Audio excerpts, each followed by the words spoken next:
नमस्कार। आज हामीसँग हुनुहुन्छ छाला यौन तथा कपाल प्रत्यारोपण विशेषज्ञ प्रज्वल सैनी। उहाँ चाहिँ निजामती अस्पतालमा कार्यरत हुनुहुन्छ। आज चाहिँ हामी मूलतः कपाल प्रत्यारोपणसँग सम्बन्धित रहेर कुराकानी गर्छौँ। डाक्टर साहब, यहाँलाई स्वागत छ अनलाइन खबरमा। हजुर, हस्, धन्यवाद। यो युवा उमेरमै कपाल झर्ने समस्या बढिरहेको देखिन्छ। यो चाहिँ के कस्तो कारणले हो डाक्टर साहब? कपाल झर्ने समस्या युवा अवस्थामादेखि लिएर हरेक उमेर समूहको व्यक्तिहरूलाई हुनसक्छ। तर युवा अवस्थामा बढी देखिने चाहिँ अब युवाहरूलाई कपाल अलिअलि झरे पनि कोही चाहिँ अलि बढी नै आशङ्कित भएर आउने अथवा पुरै तालुपनामै जान्छ भनेर डराउने अथवा सानो सानो गोलाकारले झरेको जस्तो छ भने त्यसले पनि व्यक्तिगत आफ्नो दैनिकीमा असर गर्ने अथवा बाहिर हिँडडुल गर्न, समाजमा जान, स्कुल कलेज जान, त्यो रूपमा पनि मानसिक असर गर्ने खालको समस्या पनि हुने भएकाले युवा अवस्थाका व्यक्तिहरू बढी आउने चाहिँ पाएको हौँ हामीले। तर यो कपाल झर्ने समस्या भनेको कुनै पनि उमेर हदका व्यक्तिहरूलाई देखिन सकिन्छ। अब सबभन्दा बढी देखिने हामीले तपाईँले भन्नुभयो जस्तो युवा अवस्थामा देखिने 20 देखि 30 देखि 40 वर्षसम्मको उमेरमा देखिने कपाल झराइ भनेको एन्ड्रोजेनेटिक एलोपेसिया अर्थात् जुन हामीले तालुपना, पुरुषहरूमा भएको तालुपना र महिलाको हकमा पनि त्यस्तै खालको बिचबाट पातलो हुँदै जाने त्यो खालको तालुपना चाहिँ 20 देखि 40 वर्षसम्मका व्यक्तिलाई बढी देख्छौँ। र त्यस्तै अर्को खालको एलोपेसिया एरियाटा भन्ने हुन्छ, खोइरोले खाएको जस्तो गोलाकारले कपाल झर्ने समस्या, त्यस्तो खालको कपाल झराइ पनि बढी हामीले युवा अवस्था र वयस्क व्यक्तिहरूलाई देख्छौँ। तर कहिलेकाहीँ बच्चा बालावस्थामा पनि देखिन सकिन्छ। यदि केही गरी सङ्क्रमण, ढुसीका कारणले सङ्क्रमणले भएको कपाल झराइ छ भने सानो उमेरका बच्चाहरूलाई, स्कुल जाने बच्चाहरूलाई चाहिँ हामीले कपाल झर्ने, त्यसै गरी त्यसमा पाप्रा बस्ने, चिलाउने, पोल्ने, सुन्डिने हुने चाहिँ हुन्छ। र उमेर हुँदै गएपछि सेनाइल एलोपेसिया पनि भन्छौँ हामीले। उमेर हुँदै गएपछि वृद्धहरूलाई पनि कपाल झर्ने समस्या हुनसक्छ, त्यसलाई सेनाइल एलोपेसिया भन्छ। भनेपछि यो कुनै पनि उमेर हदमा देख्न सकिने भए तापनि युवा अवस्थाका व्यक्तिहरू चाहिँ बढी चाहिँ अलिकति आशङ्कित भएर र जचाउनुपर्छ भन्ने हेतुले चाहिँ धेरै जस्तो जचाउन आउनुभएको हुन्छ। पहिला त अब हाम्रो बुवा मम्मीहरूले भन्नुहुन्छ बुढापाकाहरूलाई मात्रै चाहिँ खास कपाल झर्ने समस्या हुन्छ भनेर भनिन्छ। यो युवा उमेरमै कपाल झर्नुको रिजन चाहिँ खास? हजुर, अब यो युवा उमेरमै झर्नुको कारण भनेको एउटा हजुरले अघि हामीले पनि भन्यौँ जस्तो सबभन्दा बढी हामीले सामान्यतया देख्ने कपाल झराइ भनेको टेलोजेन एफ्लुभियम भन्ने हुन्छ। त्यो भनेको कुनै पनि बिरामी भइयो अथवा एक्जामको स्ट्रेस, खानपिन, पोषक तत्त्वको कमी, न्युट्रिसनको कमी अथवा अपरेसन भएको छ, प्रेग्नेन्सी पश्चात गर्भावस्था अथवा डेलिभरी पछि पनि कपाल झर्ने भनेपछि त्यो एक खालको कपाल झराइ हो। त्यसलाई टेलोजन भन्छौँ हामीले। तर त्यो खालको कपाल झराइ 3 देखि 6 महिनामा चाहिँ स्वतः आउँछ, कपाल चाहिँ आउने हुन्छ। त्यस्तै अर्को हकमा जस्तो हामीले बढी युवा अवस्थामा देखिने एन्ड्रोजेनेटिक, मैले अघि जुन भने जस्तो पुरुषहरूको हकमा यसरी अगाडिबाट र पछाडिबाट तालु हुँदै गएर पूर्णतया तालुपनामा जाने र त्यसको अरू विभिन्न प्याटर्न पनि हुन्छन्। त्यस्तो खालको झराइमा चाहिँ बढी चाहिँ युवा अवस्थामा देखिने हो। तर हजुरको यो बढी देखिने कारण भनेको एउटा यस्तो खालको कपाल झराइ चाहिँ वंशानुगत हो। युवा अवस्थामा बढी हुने चाहिँ जस्तो एन्ड्रोजेनेटिक एलोपेसिया बढी हुन्छ।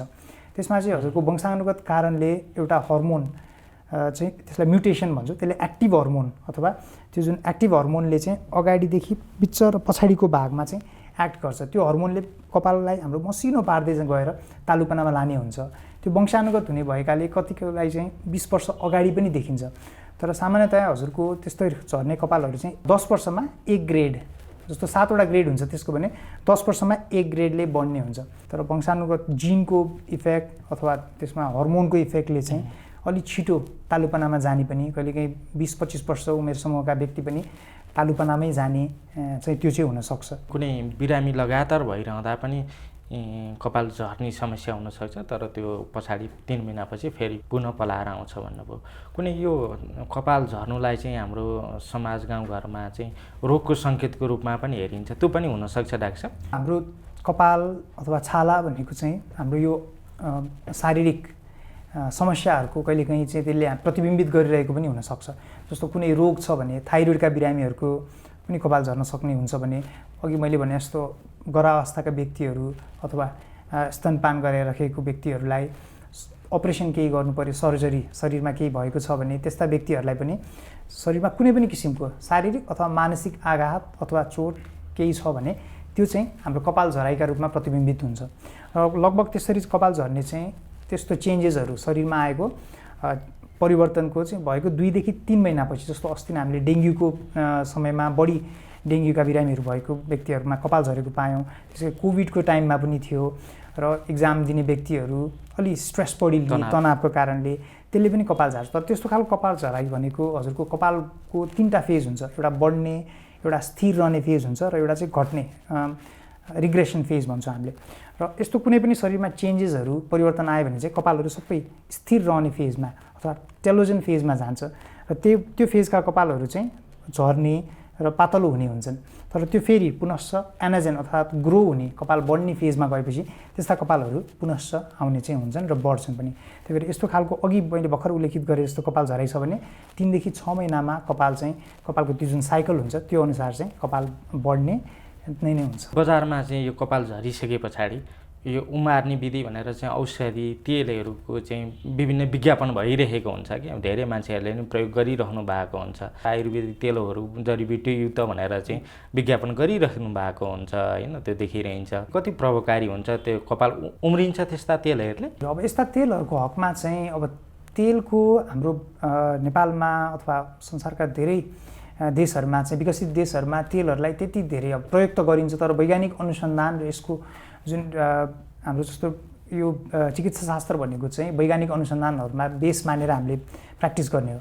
तर संसारभरि नै तपाईँको कपाल झराइका लागि कपाल झर्न रोक्ने र उमार्ने औषधि भनेको मिनोक्सिडिल हो। त्यसको धेरैवटा हजारौँ अनुसन्धानहरू भएका छन् र त्यसको चाहिँ साइन्टिफिकली प्रुभन त्यो वैज्ञानिक बेसिस चाहिँ छ र सबभन्दा पहिलो उपचार संसारभरि नै मिनोक्सिडिल नै हो। तर हजुरले भन्नुभयो यस्तो विभिन्न तेलहरूको अथवा लसुन प्याजको अदुवाको तेलहरू विभिन्न रोजमेरी ओइलहरूदेखि धेरै तेलहरूको चाहिँ वैज्ञानिक बेसिस चाहिँ छैन र कतिले त घोट्ने रगड्ने गर्दाखेरि उल्टो तेलले नै एलर्जी गराउने, छालामा बिमिराहरू निकाल्ने, एलर्जी गर्ने सक्ने सम्भावना रहन्छ। त्यही भएर कतिपय तेलहरू जस्तो नरिवलकै तेल पनि धेरै लगाइयो भने तालुमा अथवा अनुहारतिर हाम्रो युवा अवस्थामा लगाइयो भने त्यसले उल्टो डन्डीफोर निकाल्ने, त्यसको दाग खतहरू बस्ने जस्तै लिएर कुनै पनि तेलहरूले एलर्जी गर्ने, जस्तो तोरीको तेलले पनि शरीरमा एलर्जी गर्न सक्ने हुन्छ भने कतिपय तेलहरूले त अनुहार कालो बनाउने र त्यसले चाहिँ आफ्नो यो अनुहारको स्वरूपलाई पनि असर गर्ने चाहिँ पाएका छौँ हामीले। यो कपाल झर्ने कुरा त गरियो होइन, त्यसको विकल्पको रूपमा उमार्ने कुराहरू चाहिँ एउटा चाहिँ कपाल प्रत्यारोपण भयो। कपाल प्रत्यारोपण भनेको चाहिँ के हो डाक्टर साहब? अलि सहज रूपमा नागरिकले बुझ्ने गरी बताइदिनु न। कपाल प्रत्यारोपण भनेको अब यसलाई अहिले संसारभरि नै र नेपालमा पनि प्रचलित भएको विधि भने फोलिकुलर युनिट एक्सट्र्याक्सन भन्छौँ। सामान्य भाषामा हजुरको आफ्नै तालुको मानिसको व्यक्तिको आफ्नै कपालहरू जस्तो रौँ हाम्रो जस्तो अघि मैले भने जुन प्याटर्न एलोपेसिया एन्ड्रोजेनेटिक एलोपेसिया भने जसमा चाहिँ धेरै जस्तो पुरुषहरूको हामीले तालुपना भएको चाहिँ देख्छौँ, त्यस्ता व्यक्तिहरूमा पछाडि र साइडको जुन चाहिँ हर्मोन इन्डिपेन्डेन्ट कपाल जुन हर्मोनको इफेक्टमा हुँदैन त्यो कपालहरू, त्यही कपाललाई निकालेर पछाडिबाट अथवा साइडबाट निकालेर अगाडि रोप्ने विधि हो। त्यसलाई सामान्य भाषामा कपाल प्रत्यारोपण भनिन्छ। भनेको कुनै अरू कपाल ल्याएर प्रत्यारोपण गर्ने होइन, अरू व्यक्तिको होइन, आफ्नै व्यक्ति स्वयंको। त्यही भएर यसलाई अटोलोगस आफ्नै कपाल रोपिने भयो र त्यसमा हजुरको दारीको छातीको कपालहरू पनि रोप्न चाहिँ सकिन्छ। तर विशेष धेरै जस्तो चाहिँ हामीले रोप्ने भनेको मानिसको टाउको पछाडि र साइडको कपाल जुन चाहिँ हर्मोनको इफेक्टमा हुँदैन त्यो कपालहरूलाई निकालेर एउटा फोलिकुलर युनिट एक्सट्र्याक्सन जुन मैले विधि भने त्यसमा चाहिँ एउटा रौँलाई निकालेर एक्सट्र्याक्ट गरेर स्पेसल चिल्ड सलाइन अथवा सामान्यतया विशेष खालको एउटा चिसो पानीमा राखेर त्यसलाई बचाएर अनि फेरि पुनश्च जुन यो अगाडि बिच र पछाडिपट्टि झरेको ठाउँमा चाहिँ एउटा गरी रोप्ने, त्यसलाई फोलिकुलर युनिट एक्सट्र्याक्सन भन्छौँ हामीले। त्यो कपाल प्रत्यारोपण हुने विशेष गरी चाहिँ त्यही नै हो। भनेको यो चाहिँ कति ड्युरेसन समय लाग्छ यो प्रत्यारोपण गर्नको लागि? अब यसको हजुरको 7वटा ग्रेड हुन्छ। धेरै जस्तो तपाईँको यदि यो सेसनमा पनि गर्न सकिन्छ भने सामान्यतया 1 दिनमा सकिन्छ। तर कसैको लगभग 6000 ग्राफ्ट भनेको पूर्णतया तालुपना छ भने त्यस्तो व्यक्तिहरूको हकमा चाहिँ कहिलेकाहीँ 2 दिन लगाएर पनि गर्नुपर्ने हुन्छ। सामान्यतया 2500 ग्राफ जति चाहिँ 2500 देखि 3000सम्म 1 दिनमा गर्न सकिन्छ। तर मेगा सेसन भनेको धेरै कपाल रोप्नुपर्ने छ भने ठुलो तालु भएको ठाउँ छ भने त्यस्तो व्यक्तिहरूलाई चाहिँ 2 दिनसम्म पनि लगाएर गर्न सकिन्छ। भनेको उपचार विधि उहाँहरूलाई बेहोस गर्ने खालको हुन्छ कि यो खास कसरी गरिन्छ? हामीले यसमा चाहिँ बेहोस पार्नुपर्ने हुँदैन। हजुरको यो व्यक्ति जो कपाल प्रत्यारोपण जसको गरिन्छ उहाँ चाहिँ अवेक नै हुनुहुन्छ र त्यो जुन कपाल निकाल्ने र कपाल रोप्ने ठाउँलाई चाहिँ सुन्न बनाइन्छ। त्यसलाई हामीले लोकल एनेस्थेसियामै गर्ने हो। त्यसमा व्यक्ति कुरा गर्ने र सामान्यतया आफ्नो अवेक भएर नै बस्ने हुन्छ र यसको कुनै पनि सिरियस खालको अथवा जटिल खालको त्यसको जटिलताहरू चाहिँ हुँदैनन्, किनभने यसमा चाहिँ हाम्रो बियोस पार्नुपर्ने पनि हुँदैन र यसमा चाहिँ सुरुमै एलर्जीको टेस्ट एनेस्थेसिया हामीले जुन सुन्नता गर्नलाई इन्जेक्सन लगाउँछौँ त्यसको पनि अगाडि नै टेस्ट पनि गरिन्छ, त्यही भएर यसको जटिलता चाहिँ सामान्यतया हुँदैन। भनेको त्यहाँ कपाल प्रत्यारोपण गर्दा हुने दुखाइ चाहिँ पहिल्यै मारिन्छ? हजुर, सामान्यतया हजुरको दुखाइ कम गर्ने औषधि दिएका हुनाले त्यो चाहिँ एकदम न्यून अथवा कम हुने गर्दछ। कस्ता व्यक्तिले प्रत्यारोपण गर्न मिल्छ, कस्ताले मिल्दैन? अब सामान्यतया हजुरको कपाल प्रत्यारोपण गर्ने भनेको प्याटर्न एन्ड्रोजेनेटिक एलोपेसियालाई बढी गरिन्छ भन्नाले जुन हामीले पुरुषहरूमा तालुपना भएको देख्छौँ अथवा महिलाको हकमा पनि तालु हुँदै गएको वंशानुगत र हर्मोनको इफेक्टले त्यो फिमेल महिलामा पनि हुन्छ, तर धेरै हामीले पुरुषमा तालु देख्ने भएको भएर, तर महिलाहरूमा एकदम न्यून हुन्छ, त्यो 1 देखि 2% मात्र हुन्छ भने पुरुषमा बढी देखिन्छ। सामान्यतया पुरुषहरूमा 50 वर्षभन्दा अघिका व्यक्तिहरूलाई 50%मा तालुपना भइसकेको हुन्छ र यस्ता व्यक्तिहरूलाई चाहिँ बढी चाहिँ हामीले एन्ड्रोजेनेटिक एलोपेसिया जुन अघि मैले भने तालुपना भएका व्यक्तिहरू घाउ चोट अथवा सङ्क्रमणका कारणले कपाल झरेको छ भने त्यस्तोमा पनि गर्न सकिन्छ, तर त्यसको सबभन्दा यो कपाल प्रत्यारोपण पछि त्यसको उत्कृष्टता र त्यसको रिजल्ट राम्रो हुने चाहिँ प्याटर्न एलोपेसिया अथवा एन्ड्रोजेनेटिक जुन मैले अघि भने पुरुष अथवा महिला हुने तालुपनामा बढी हुन्छ। तर केही गरी सङ्क्रमणका कारणले भएको खत भएर भएको तालुपनामा भने कहिलेकाहीँ कपाल आउन समय लाग्ने र मल्टिपल सेसन चाहिने हुनसक्छ। सामान्यतया यस्तो खालको कपाल झराइलाई गर्न सकिन्छ भने 25 वर्षभन्दा माथिका व्यक्तिहरूलाई कपाल प्रत्यारोपण गर्न सकिन्छ, किनभने 25 वर्षभन्दा मुनिका व्यक्तिलाई कति कपाल झर्छ भन्ने आकलन पनि गर्न सकिँदैन। र अर्को डोनर एरिया, कपाल हामीले निकाल्ने जुन डोनर एरिया भनेको निकाल्ने भागमा चाहिँ त्यसको घनत्व कति छ, कपाल कतिको बाक्लो छ। सामान्यतया 1 स्क्वायर सेन्टिमिटरमा 80 वटा कपाल भयो भने त्यसलाई हामीले राम्रो डोनर मान्छौँ। त्यो निकालिने ठाउँको कपालको घनत्व त्यो सबै जाँच चाहिँ हामीले कपाल प्रत्यारोपण गर्नु अगाडि ट्राइकोस्कोप भन्ने एउटा विशेष खालको औजार हुन्छ, त्यसले चाहिँ हेरेर कम्प्युटर स्क्रिनमा हामीले हेरेर कतिको बाक्लो छ, त्यसमा पर स्क्वायर सेन्टिमिटर कतिको कपालहरू छ, त्यसको घनत्व कति छ भनेर त्यो आकलन गरेर गरिन्छ। त्यसै गरी अगाडि निधारभन्दा माथिपट्टि कपाल झरेको छ भने त्यस्ता व्यक्तिहरूलाई गरिसकेपछि अनुहारको स्वरूप र जुन यो प्रस्तुतिमा फरक पर्सनालिटीमा फरक आउने भएकाले त्यस्ता व्यक्तिहरूलाई गर्दा चाहिँ राम्रो हुन्छ। कतिपय प्रत्यारोपण गरिसकेका मान्छेको अनुभव चाहिँ कति मेरो चाहिँ कपाल प्रत्यारोपण गरियो तर चाहिँ त्यो सफल भएन, राम्रो भएन भन्ने पनि सुनिन्छ। यस्तो चान्सेस पनि हुन्छ कपाल प्रत्यारोपण गरिसकेपछि चाहिँ उहाँहरूको त्यो बिग्रिने कपाल जसरी हामीले प्रत्यारोपणको योजना बनाएको थियौँ त्यो विफल हुने सम्भावना पनि रहन्छ? हजुर, अब यो कुनै पनि प्रोसिजर अथवा सर्जरीमा त्यो न्यून रिस्क भन्ने जहिले पनि हुन्छ, तर तपाईँले कहाँ गराउँदै हुनुहुन्छ, दक्ष नेपाल मेडिकल काउन्सिल रेजिस्टर्ड छाला यौन तथा कपाल प्रत्यारोपण विशेषज्ञसँग गराउनु भएको छ कि छैन, तपाईँको स्किल्ड म्यान पावर अथवा त्यो टिम कस्तो छ, त्योदेखि लिएर तपाईँले आफ्नो डोनर एरिया कस्तो छ, त्यो जस्तो अघिकै कुरामा आउँछ यो व्यक्तिको चाहिँ डोनर एरिया भनेको राखिने कपाल कतिको डेन्स छ, कतिको त्यसको घनत्व हेर्नुपर्ने हुन्छ। भित्री रोगहरू छ कि जस्तो दीर्घ रोगहरू, मुटु फोक्सोका रोगहरू, रगत पातलिने औषधिहरू सेवन गरेका व्यक्तिहरू, रोग प्रतिरोधात्मक शक्ति कम भएका व्यक्तिहरू। कपाल प्रत्यारोपण गरेपछि स्थायी रूपमा बढ्छ कि बढ्दैन जुन हामीले कपाल रोप्छौँ? कपाल रोपिसकेपछि त्यो धेरै जस्तोको लामो समयसम्म चाहिँ कपाल रहन्छ र स्थायी रूपमा पनि रहन्छ, तर त्यसलाई कपाल प्रत्यारोपण गरिसके पश्चात पनि हामीले जस्तो सामान्यतया चाहिँ त्यसको घनत्व र जुन यो अलि बाक्लो देखाउनलाई चाहिँ मिनोक्सिडिल नामक औषधि लगभग 6 महिनादेखि 1 वर्षसम्म लगाउनाले र कहिलेकाहीँ फिनास्टेराइड अथवा ड्युटास्टेराइड भन्ने औषधिहरू हुन्छ त्यो सेवन गर्नाले त्यसले घनत्व र ट्रान्सप्लान्ट पश्चातको त्यसको सफलता चाहिँ बढी भएको पाएका छौँ हामीले। तैपनि त्यो लगाउनै पर्छ अथवा औषधि खानै पर्छ भन्ने छैन, तर त्यसलाई बाक्लो बनाउन त्यसले चाहिँ मद्दत गर्छ। र सामान्यतया कपाल प्रत्यारोपण नै गरिसकेपछि दक्ष चिकित्सकसँग गर्नुभएको छ, तपाईँको डोनर एरिया राम्रो छ, राम्रोसँग प्लान गरेर गरिएको छ भने र भित्री रोग छैन भने त्यसको सफलता चाहिँ उच्च दरमै रहन्छ। प्रत्यारोपण गरेपछिको साइड इफेक्ट पनि देखिन्छ? सामान्यतया कपाल प्रत्यारोपणको साइड इफेक्ट भनेको एकदम न्यून छ र त्यसमा हुने भनेको यो जुन हामीले कपाल रोप्नका लागि लट्ठाइएको ठाउँ हुन्छ त्यसमा अलिअलि चिलाउने, सुन्न हुनेदेखि लिएर आँखाहरू कहिलेकाहीँ कपाल प्रत्यारोपण पछि पनि 3 देखि 5-7 दिनसम्म अलिअलि आँखा सुन्निने हुने हुन्छ र कपाल प्रत्यारोपणकै क्रममा पनि अलिअलि कहिलेकाहीँ रगतहरू थोरै रक्तस्राव हुने, त्यसै गरी त्यसमा घाउ खटिराहरू निस्किने, एलर्जी हुने भन्ने त्यो सामान्य साइड इफेक्ट नै हुन् धेरै जस्तो हुने चाहिँ। डाक्टर नेपालमा कपाल प्रत्यारोपणको चाहिँ अवस्था कस्तो छ, कति गुणस्तरीय छ नेपालमा गरिराखेको कपाल प्रत्यारोपण चाहिँ? अब नेपालमा धेरै जस्तो दक्ष चिकित्सकहरूले गरिएको अथवा काउन्सिल रेजिस्टर्ड र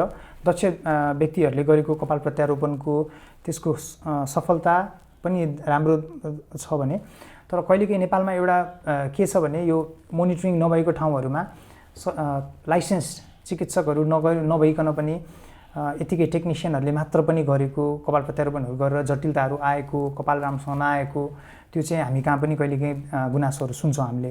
भनेपछि धेरै जस्तो दक्ष चिकित्सक कहाँ गरिएको कपाल प्रत्यारोपणहरूमा चाहिँ हामीले त्यस्तो धेरै समस्या पाएका छैनौँ, तर त्यो जटिलता भने जहिले पनि हुनसक्छ। कपाललाई त एउटा सौन्दर्यको रूपमा हेरिन्छ होइन, कतिपय मानिसको तालु भएका मान्छेहरू चाहिँ कपाललाई लिएर चाहिँ कस्तो चिन्तित भएर आउनुहुन्छ हजुर कहाँ आउने बिरामीहरू चाहिँ? हजुर आउनुहुन्छ। अब धेरै जस्तो कहिले अघि हामीले जुन सुरुमै प्रश्न उठायौँ, एउटा हजुरले उठाउनु भयो, यो एकदम महत्त्वपूर्ण प्रश्न के छ भने जस्तो युवा अवस्थाका व्यक्तिहरू अलिअलि कपाल झरेर पनि कसैको त हामीले हेर्दाखेरि यति केही पनि भएको होइन जस्तो देखिने पनि त्यो व्यक्तिलाई चाहिँ व्यक्ति स्वयंलाई चाहिँ त्यसले असर पारिरहेको हुन्छ।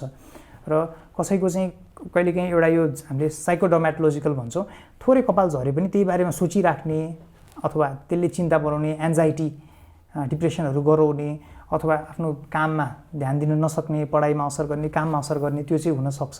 कहिलेकाहीँ थोरै हामीलाई देख्दाखेरि थोरै कपाल झरेको जस्तो मात्र लाग्यो नि व्यक्तिलाई चाहिँ असर गरेको हुनसक्छ, र त्यो हामीले पाएका पनि छौँ। कति व्यक्तिहरू चाहिँ फेरि पटक पटक आउने, धेरै ठाउँमा चिकित्सकहरूको सल्लाह लिन जाने, पुरै तालुपनामा जाने हो कि भनेर पनि अलिकति डराउने, त्यो चाहिँ हुन्छ। त्यही भएर सुरुमै उपचार गर्नाले चाहिँ कपाल झर्ने क्रम पनि कम हुन्छ, कपाल बढ्न पनि मद्दत गर्छ। र कपाल झर्ने समस्या छ भने चाहिँ नजिकको चिकित्सककोमा समयमै परामर्श लियो भने र औषधि मैले जुन अघि भने मिनोक्सिडिल भन्ने औषधि अर्ली स्टेजहरूमा सुरुका व्यक्तिहरूले त्यो लगाउन सक्नुहुन्छ। मिनोक्सिडिल चाहिँ चिकित्सकको परामर्श अनुसार त्यसरी लगाउन सकिन्छ भने सँगैसँगै इन्जेक्सनहरू पिआरपी अथवा जिएफसी भनेको आफ्नै तपाईँको शरीरको आफ्नै रगतमा भएका ग्रोथ फ्याक्टर अथवा कपाललाई बढ्न चाहिने तत्त्वहरू चाहिँ इन्जेक्ट गरेर पनि त्यसले पनि एडजुभेन्ट रूपमा सहायक उपचारका रूपमा त्यो पनि हामीले चाहिँ गर्न सक्छौँ। कपाल प्रत्यारोपणको लागि हाम्रो टेन्टेटिभ खर्च चाहिँ हाम्रो कति जति लाग्छ? कपाल प्रत्यारोपणको लागि टेन्टेटिभ खर्च भनेको त्यसमा पर फोलिकल गरिन्छ। धेरै जस्तो सेन्टरहरूमा अब यो सबै चिज मध्यनजर गरेर धेरै जस्तो सेन्टरमा लगभग 25-30 देखि 100 अथवा त्योभन्दा बढी पर फोलिकल रुपियाँसम्म पनि गरेको पाउँछौँ। र यसको चाहिँ अलिकति प्राइस चाहिँ भेरिएड नै हुन्छ। अघि तपाईँले जुन उठाउनु भयो, कहिलेकाहीँ यो जुन सम्बन्धन प्राप्त नभएका अथवा दक्ष चिकित्सक नभइकन पनि टेक्निसियनहरूले मात्र गर्नेमा त्योभन्दा पनि सस्तोमा गर्ने, जहाँ चाहिँ जटिलता विभिन्न खालका जटिलताहरू आउने गरेका छन्, त्यो पनि हामीले पाएका छौँ। एउटा चिकित्सकीय रूपले चाहिँ के सुझाव हुनसक्छ एउटा कपाल मान्छेको झरिरहेको छ भने त्यो रोक्नको लागि चाहिँ कपालको हेरचाह चाहिँ कसरी गर्नुपर्छ र त्यो कपाललाई कसरी बचाउन सकिन्छ? सामान्यतया चाहिँ कपाल झर्ने क्रम र आउने क्रम चाहिँ सँगसँगै भइरहेको हुन्छ। व्यक्तिमा चाहिँ लगभग 100वटासम्म 80 देखि 100वटा कपालहरू सामान्यतया नर्मल व्यक्तिको सामान्य दिनचर्यामै झरिरहेकै हुन्छ। त्यही भएर कपाल अलिअलि झर्दैमा हात्तिनुपर्ने अथवा त्योबाट डराउनु पर्ने, सशङ्कित हुनुपर्ने चाहिँ केही पनि हुँदैन। जसरी कपाल झरिरहेको हुन्छ, कपालको अघि हामीले भने जस्तो चरणहरू हुन्छन्, कपाल बढ्ने पनि भइरहेको हुन्छ। तर केही गरी असामान्य रूपमा झरेको छ, तपाईँको कपाल धेरै गोलाकारमा झर्दै गएको छ अथवा चिलाउने, पोल्ने, रातो हुने, चाय जस्तो निस्किराखेर खत बस्ने गरी कपाल बिस्तारै झर्दै गएको छ भने त्यस्ता व्यक्तिहरूलाई सुरुमै उपचार गर्नुपर्ने हुन्छ। केही गरी वंशानुगत कारणले बुवाहरूको अथवा मामाघरतिर पनि कपाल झर्ने समस्या छ भने हजुरबुवाहरूको, त्यस्तो व्यक्तिहरूले पनि सुरुमै अलिअलि कपाल झर्न थाल्दाखेरि नै मिनोक्सिडिल नामक औषधि सुरुमै लगाइयो भने पूर्णतया तालुपनामा जाने जुन त्यो समय छ त्यो चाहिँ लम्बिन्छ। त्यही भएर त्यसलाई पनि धेरै हदसम्म कम गर्न सकिन्छ। र केही गरी बच्चाहरूकोमा साना बालावस्थामा कपालहरू झर्ने छ, सङ्क्रमणहरूको कारणले छ भने सङ्क्रमणलाई उपचार गर्नुपर्ने हुन्छ, किनकि त्यसकै कारणले कपाल झर्ने हुन्छ। अघि मैले भने जस्तो कुनै साइकाट्रिक मानसिक समस्या भएका व्यक्तिहरूले पनि कपाल तानिराख्ने र त्यस्तो तानिराख्दाखेरि चाहिँ कपाल कहिलेकाहीँ खत बस्ने गरी नआउने गरी पनि झर्न सक्ने हुन्छ। भनेपछि यी विभिन्न कारणहरू जे छन्, कपाल झर्ने अलि असामान्य रूपमा केही झरेको छ भने ती व्यक्तिलाई चाहिँ सुरुमै उपचार गर्दा चाहिँ जटिलताहरूबाट बच्न सकिन्छ र कपाल पूर्ण रूपमा झर्ने अथवा खत बस्ने गरी कहिले नआउने गरी झर्नबाट बचाउन सकिन्छ। र सामान्यतया कपालको हेरविचार गर्न भने अब हाम्रो कपालको टाइप सुक्खा छ कि अथवा तेल आउने खालको चिल्लो छ कि त्यही अनुसार चाहिँ कपालको केयर गर्न सकिन्छ। अब के गरी तपाईँको चाया पर्ने कपाल छ भने त्यस्तो चाया पर्ने व्यक्तिहरूलाई एन्टिफङ्गल स्याम्पूहरू रेगुलर स्याम्पूमा मिक्स गरेर हप्तामा 2 चोटि रेगुलर रूपमा प्रयोग गर्न सक्नुहुन्छ। धेरै सुक्खा हुन्छ भने स्याम्पू गरिसकेपछि कन्डिसनर जसले चाहिँ कपालका रौँहरूलाई मुलायम राख्न मद्दत गर्छ त्यो गर्न सकिन्छ। र सुक्खा कपाल भएका व्यक्तिहरूले नुहाउने बित्तिकै पनि तेल अथवा नुहाउनु अगाडि आधी घन्टा अगाडि रौँमा नरिवलको तेल अथवा जैतुनको तेलहरू लगाएर नुहाउन सकिन्छ भने नुहाइसकेपछि पनि तेल चाहिँ प्रयोग गर्नाले त्यसले धेरै सुक्खा हुन दिँदैन र झर्न दिँदैन। कसै कपाल एकदम ओइली हुन्छ, चिल्लो आइराख्ने कपाल छ भने त्यस्ता व्यक्तिहरूको हकमा पनि रेगुलर स्याम्पूहरू गरिराख्ने, सफा गर्ने। महत्त्वपूर्ण जानकारी दिनुभयो, यहाँलाई धेरै धेरै धन्यवाद। हजुर हस्, धन्यवाद तपाईँलाई पनि।